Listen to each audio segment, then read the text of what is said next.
अच्छा भाई 13 का जो 4 है वो यहाँ पर क्योंकि सजेस्टेड में, इसलिए मैं करवा रहा हूँ। पहले तो मैं ये बता दूं कि भाई मेरे अपने अंदाजे के मुताबिक ये सवाल नहीं आने वाले, क्योंकि सर ने हमें इतना बेसिक पढ़ाया है और इतना ख़तरनाक सवाल आ नहीं सकता। पहली बात, सर ने हमें कोई छोटी सी क्लास में बकलिंग के एक दो सवाल वैसे ही करा दिए फॉर्मेलिटी पूरी करने के लिए।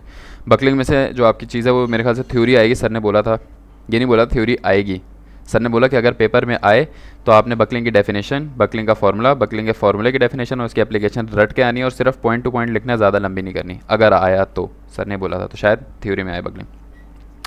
भाई ये सवाल मेरा काम है समझाना, मैं समझा देता हूँ। बाकी मेरे ख्याल से तो मैं भी इसकी प्रैक्टिस नहीं करने वाला हूँ। तो यहाँ पर हमारा एक रिजिड बार है, हमारे पास सिर्फ दो सेक्शन बनते हैं, एक ए बी है एक सेक्शन, और दूसरा सेक्शन हमारा बनता है, अगर आपने मैं एडवाइस करूँगा अभी से, मैं बोल रहा हूँ कि यार बकलिंग मैं नहीं करूँगा, मैं अपना बोल रहा हूँ भाई। तो अगर आपको नहीं देखना तो ना देखो, ज़रूरी नहीं है वीडियो देखना है। बस मैं एक बंदे को समझा रहा था तो मैंने कहा मैं वीडियो बना देता हूँ, ठीक है। ज़रूरी नहीं है कि आप इसको करो और अपने कॉन्सेप्ट ख़राब करो, क्योंकि बहुत इसमें अजीब सी चीज़ें इस्तेमाल हुई हैं। तो सबसे पहले यहाँ पे हमारे पास दो सेक्शन है, ए बी और सेगमेंट बी सी, दो सेक्शन आ गए, सही है। हमारे यहाँ पे पी पे लोड लग रहा है, कह रहे हैं कि if the spring D has a stiffness K, determine the critical load P R for the system. अब होगा क्या, जब मैं यहाँ पे फोर्स लगाऊंगा तो मेरा स्प्रिंग यहाँ पे कंप्रेस होगा। तो बिल्कुल जब मैं मैक्स लोडिंग पे पहुंचूंगा, मेरा पी क्रिटिकल, जब मैं क्रिटिकल लोडिंग पे पहुंच जाऊंगा और मेरा स्प्रिंग जब जवाब दे देगा, तो एंड पॉइंट पे मेरा पी क्रिटिकल बराबर होगा एफ स्प्रिंग के, सही है। क्योंकि मैं जितनी फोर्स यहाँ लगाऊंगा ये सारा स्प्रिंग खींचता रहेगा सिर्फ एंड पॉइंट तक, और जब ये स्प्रिंग हमारा खत्म हो जाएगा तो बकलिंग स्टार्ट हो जाएगी। तो मैं बोलूँगा क्रिटिकल लोडिंग पे बराबर होगी फोर्स स्प्रिंग के अंदर जो रिस्टोर हो रही है। तो सबसे पहले क्या हो रहा है, हम सिर्फ जो डायग्राम कंसिडर कर रहे हैं वो यहाँ की कंसिडर करते हैं, ए बी की। तो बकलिंग होने के बाद ये टेढ़ा हो जाएगा, सही है, और ये कहलाएगी एफ ए बी। ये फोर्स है आपकी एफ ए बी। यहाँ पर आपका ए पे रिएक्शन लगेगा ए एक्स, और यहाँ आपका पी आपका यहाँ लग रहा है, और ये आपकी बन जाएगी डायग्राम इस तरह की, सही है। पी लग रहा है, ए एक्स आ गया रिएक्शन, एफ ए बी आपके यहाँ लगे, यहाँ पे बन रहा है एक फाई आपका एंगल। तो यहाँ पे हम जल्दी से समीशन एफ वाई कर लेते हैं। वाई पे कितनी फोर्सेस हमारी, एक हमारे पास ये लग रही है पी, और एफ ए बी का कौन सा कंपोनेंट, कॉस कंपोनेंट लगेगा, सही है। तो हमने ये लगा दिया F A B cos component, P लगा दिया, पी की हमारा एफ ए बी, ये आ गई वैल्यू, सही है। अब मैं ले रहा हूँ मेंबर बी सी की बात करूँ, सही है। पहले मैंने मेंबर ए बी की बात की, अब मैं मेंबर बी सी की जब बात करूँगा तो मेरा बी सी कुछ इस तरह की डायग्राम बन रही है, सही है। जब मैंने फोर्स में ब्रेक किया तो एफ ए बी को पहले मैंने यूँ काटा, अब मैं एफ ए बी को इस डायरेक्शन में लूँगा, पहली बात ये हो गई। दूसरी बात, हमारा फाई यहाँ पे बराबर बनेगा, क्योंकि z होता है ना, z ऑल्टरनेट एंगल होते हैं, ये एंगल इसके बराबर होगा। जब फोर्स मेंबर में यूँ ब्रेक करते हो तो z बराबर हो जाएगा दोनों का।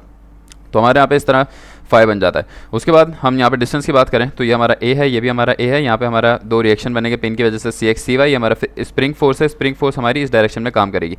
बेंडिंग के बाद यहाँ पर इस एक्सिस के साथ एक और थीटा एंगल बनेगा। तो यहाँ पर जब मैं समीशन मोमेंट लगाऊंगा तो आप बताओ कौन कौन चीज़ें मोमेंट बनाएंगी, क्योंकि मेरा एक एफ ए बी का कॉस कॉम्पोनेंट, सॉरी अगर ये एंगल है मेरा और ये मेरा 90 बनता है तो ये मेरा एफ ए बी का sine component, F A B का कॉस कॉम्पोनेंट, सही है। एफ ए बी का कॉस कॉम्पोनेंट और एफ ए बी का साइन कॉम्पोनेंट मूवमेंट बनाएगा। आप बोलो कि यार वो तो इसी लाइन में जा रहा है, इसी लाइन में नहीं जा रहा, यहाँ पर लग रही है ना, तो यहाँ और यहाँ मूवमेंट बन रहा है, सही है। यहाँ से थोड़ा सा ये डिस्टेंस है, तो ये डिस्टेंस को आप कवर करोगे, ठीक हो गया। और फोर्स जो ये वाली लग रही है, फोर्स का कौन सा कॉम्पोनेंट चलेगा, फोर्स का यही एक ही फोर्स लग रही है, फोर्स का कंपोनेंट बनेगा ही नहीं, क्योंकि फोर्स आपके एक्स एक्सिस में लग रही है। तो बस फोर्स इनटू इसका डिस्टेंस ये कितना है, ये रहा। अब डिस्टेंस भी एंगल पे बना हुआ है, देखा ये सवाल काफ़ी कॉम्प्लिकेटेड है। ये मैं जो है बस मैं वो बता रहा हूँ। फोर्स आपकी यहाँ लग रही है, लेकिन ये वर्टिकल डिस्टेंस कितना है आपको नहीं पता। ये वर्टिकल डिस्टेंस होगा अगर ये हाइपोटेनस ए है और यहाँ आपका थीटा बन रहा है, तो आपका वर्टिकल डिस्टेंस हो गया क्या, ए कॉस थीटा, सही है। तो ये आपका जो, अब मैं मूवमेंट लगाने वाला हूँ यहाँ पे, गौर से देखना। अब मैं यहाँ पे मूवमेंट लगा रहा हूँ, एफ इंटू ए कॉस थीटा आ गया, सही है।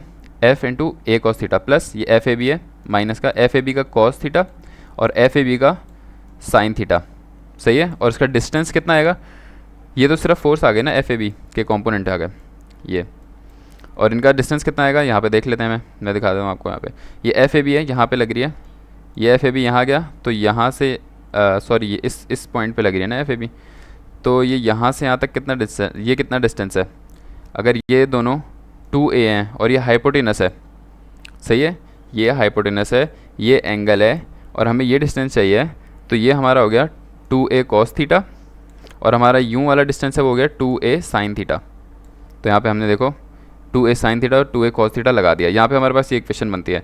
एंगल हमारे चूँकि बहुत ज़्यादा छोटा है क्योंकि अभी बकलिंग स्टार्ट नहीं हुई, ये हल्का सा ही अंदर होगा, तो हमने tan थीटा को ये अपना थ्योरम यूज़ करके टेन थीटा बराबर हो गया थीटा के, जैसे साइन थीटा बराबर होता है थीटा के। तो हमने यहाँ पे थीटा लगा दिया, हमारे पास ये इक्वेशन बन गई। दूसरी हम लोग क्या कहते हैं, हम ज्योमेट्री जब देखते हैं तो हम ज्योमेट्री में क्या कह रहे हैं, यहाँ पर ये वाला है, ये वाला आ गया, सही है। इस ट्रायंगल को मैं आपको यहाँ पे ये मैंने बनाया, मैं वापस बनाऊँगा। क्या सीन है कि ये ट्रायंगल है, इस ट्रायंगल को मैं वापस बनाने लगा हूँ। ये ऐसा ट्रायंगल बन रहा है, सही है। अगर मैं इसको बीच में से काटूँ तो दोनों का परपेंडिकुलर सेम होगा। ये एंगल फाई है और ये एंगल आपका थीटा है, ये आपका 2a है और ये आपका a है। बात खत्म हो गई। अब आपने बोला कि यार दोनों का परपेंडिकुलर सेम है। अब एक ट्रायंगल के लिए s is equal to R theta कब लगता है, एक ट्रायंगल का कभी भी आपने जब ये वाला डिस्टेंस निकालना हो ना वर्टिकल, तो ये वर्टिकल डिस्टेंस होता है s is equal to R theta. और हमने यहाँ पे s को नाम किसका दिया, हमने यहाँ पे नाम दिया x, तो x is equal to R theta. ठीक हो गया। थीटा कौन सा है, ये थीटा होता है और ये इसका रेडियस है। फ़र्ज़ करो अगर ये सर्कल है और ये सर्कल में हमने एक सेक्शन लिया है, तो ये इसका रेडियस है, 2a इसका रेडियस है। और इसी तरह इस ट्रायंगल के लिए रेडियस है a। तो मैंने बोला ये दोनों सेम परपेंडिकुलर शेयर कर रहे हैं, तो दोनों का x बराबर है x के। क्लियर हो गई बात। और x किसके बराबर है, आर थीटा के। तो बड़े वाले का 2a है और छोटे वाले का आर थीटा है a फाई के बराबर। ठीक हो गया। ये कट के फाई की वैल्यू आ गई 2 थीटा, ये हमने यहाँ पे डाल दी, तो हमारी f क्या आ गई, f आ गई 6 p थीटा। p हमारा क्या है, p क्रिटिकल लोड है। ये हम बन गई, ये फारिग हो गई। उसके बाद हम बताते हैं कि f इज इक्वल टू के एक्स होता है, और x हमने बताया कि किसके बराबर है, x बराबर है किसके, नहीं ये वाला x नहीं, ये दूसरा x है। ये कौन सा x है, the restoring force of spring can be determined using the spring formula where x is equal to a theta. ये जो हमने x लिया है ना, वो x है इस ट्रायंगल के लिए, सही है। अब जो हम x ले रहे हैं वो स्प्रिंग फोर्स के ले रहे हैं। ये जो स्प्रिंग फोर्स लगेगी ना, स्प्रिंग, ये F, ये जो कंप्रेस होगी, तो ये कितनी कंप्रेस होगी, ये कंप्रेस होगी इतनी, x is equal to R theta. ये तो हमने पहले तो ये वाला x लिया था ना, जो ये दोनों का सेम है। अब हम सिर्फ स्प्रिंग फोर्स के लिए ले रहे हैं कि जो अंदर हो रही है, तो ये अंदर कितनी होगी, ये x अंदर होगी, और ये अंदर कितना होगा, किसी रेडियस और किसी थीटा पे अंदर होगा, सही है। ये रहा, ये पहले यहाँ तक थी स्प्रिंग और ये यहाँ पे अंदर हो गई।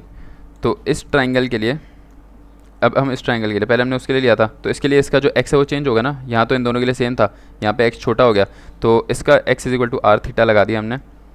इसलिए हमने फाई नहीं लगाया यहाँ पे, सही है। यहाँ पे हमने a फाई लिया हुआ है, यहाँ पे हमने आर थीटा लगाया, a थीटा लगाया, सही है। इसका रेडियस a ही है, तो क्योंकि इसके सेंटर में हो रहा है ना, देखो ये 2a है पूरा, और यहाँ ये कहाँ है, ये a पे है, तो ये हमारा एक और ट्रायंगल बनता है।